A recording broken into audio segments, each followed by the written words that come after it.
नमस्कार। Super India news TV में आपका स्वागत है। मैं हूं राजेश आर्य।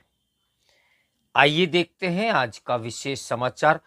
वैवाहिक दुष्कर्म कानून के खतरे।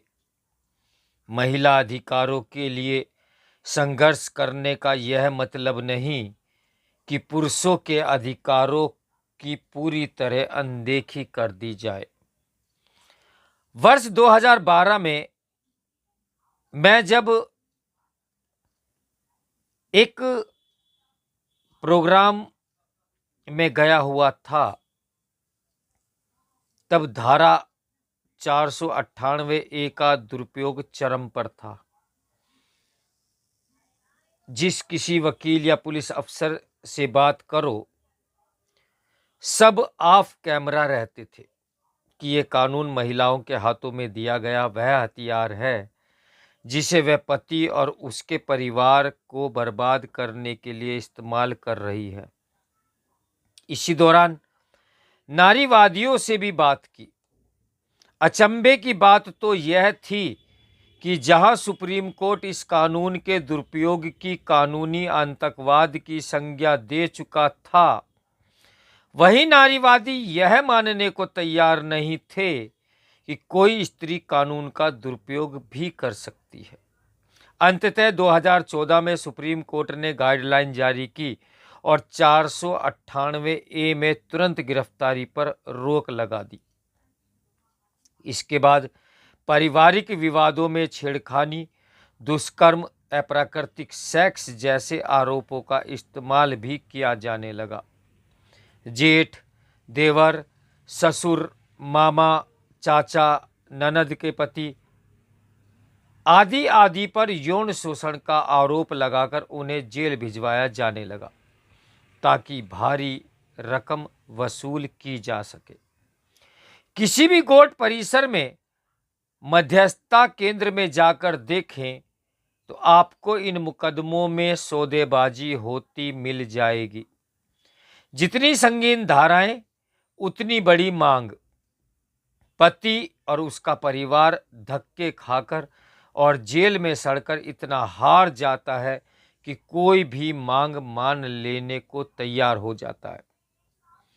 एक आम इंसान को 15-20 लाख की पूंजी जमा करने में बरसों लग जाते हैं, लेकिन ऐसे अनगिनत मामले हैं जहां कुछ दिनों या महीनों चली शादी में भी महिला लाखों रुपए झूठे मुकदमे के एवज में ले लेती है।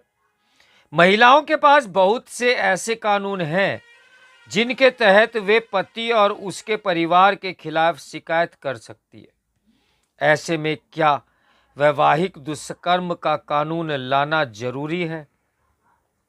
हाल में केंद्र सरकार ने सुप्रीम कोर्ट में कहा कि ऐसा नहीं किया जाना चाहिए। महिला एवं बाल कल्याण मंत्रालय एवं राष्ट्रीय महिला आयोग ने भी ऐसे कानून के विरोध में मत व्यक्त किया। अब प्रश्न यह है कि क्या भारत की आम महिलाएं पति को दुष्कर्मी कहने का अधिकार मांग रही हैं या फिर यह कुछ चुनिंदा नारीवादियों की मांग है? इस विषय पर मैंने कुछ नारीवादियों की दलीलें सुनी। उनका कहना है कि वैवाहिक दुष्कर्म कानून का न होना राइट टू इक्वालिटी यानी समता के अधिकार के खिलाफ है। यही महिलाएं कभी यह नहीं कहती कि 498 या घरेलू हिंसा के कानून में पुरुष को पीड़ित न देखा जाना भी राइट टू इक्वालिटी के खिलाफ है। अगर यह कहा जाए कि क्यों न वैवाहिक दुष्कर्म को जेंडर न्यूट्रल कर दिया जाए, तो नारीवादी क्रोधित होकर कहते हैं कि अगर ऐसा हुआ तो पुरुष कानून का दुरुपयोग कर सकेगा। अब साफ है कि नारीवादी चाहते हैं कि हर तरह का कानून सिर्फ महिलाओं के लिए हो, भले ही वे उसका दुरुपयोग करें। 21वीं सदी में इस तरह का तर्क नारीवाद के सिद्धांतों के बिल्कुल विपरीत है। लेकिन आज का नारीवाद महिलाओं को सशक्त बनाने के स्थान पर पुरुषों को सताने में अधिक अग्रसर दिखता है। अब यह देखा जाना जरूरी है कि वैवाहिक दुष्कर्म कानून बनने से पहले ही न्यायालयों में किस तरह के आदेश पारित हो चुके हैं। दिल्ली उच्च न्यायालय ने पिछले साल एक मुकदमे को खारिज किया। इसमें पत्नी ने पति के परिवार के पुरुष रिश्तेदारों पर दुष्कर्म का झूठा मुकदमा किया था। न्यायालय ने कहा कि घरेलू झगड़ों में ऐसे झूठे आरोप लगाने की प्रवृत्ति को रोकना होगा। एक अन्य मामले में कर्नाटक उच्च न्यायालय ने शादी के एक दिन बाद ही पत्नी द्वारा पति पर लगाए गए दुष्कर्म के आरोप को खारिज करते हुए कहा कि वह कानून के दुरुपयोग का सटीक उदाहरण है। ऐसे भी बहुत से मामले हैं जहां महिलाओं द्वारा पति पर बेटी के यौन उत्पीड़न का झूठा मुकदमा लिखाया गया ताकि उसकी कस्टडी उसे मिल सके।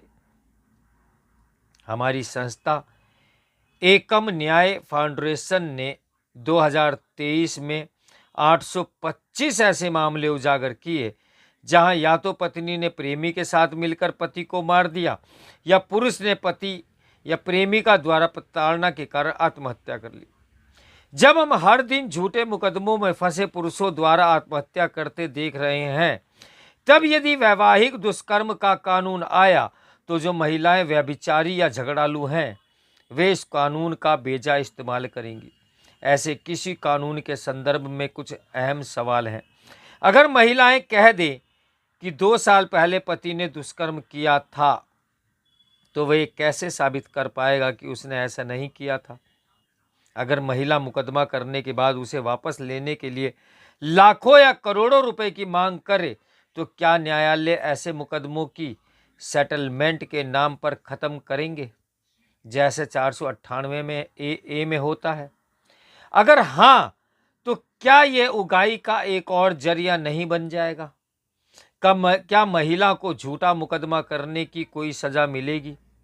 498 ए के झूठे मुकदमे में तो शायद ही किसी महिला को सजा मिलती हो। भारत में पति या पत्नी द्वारा बिना किसी कारण शारीरिक संबंध न बनाना क्रूरता और तलाक का आधार माना जाता है।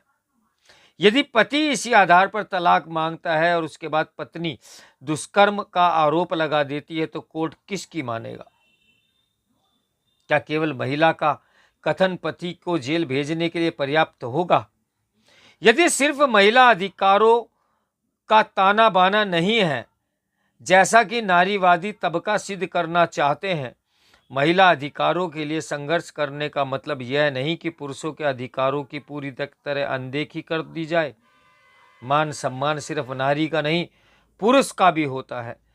पतियों द्वारा पत्नियों का मानसिक और यौन शोषण किए जाने पर उन्हें सजा मिलनी ही चाहिए, लेकिन इसकी अनदेखी न हो कि महिलाएं कानून का दुरुपयोग कर रही हैं और इसके लिए उन्हें कोई सजा नहीं मिली।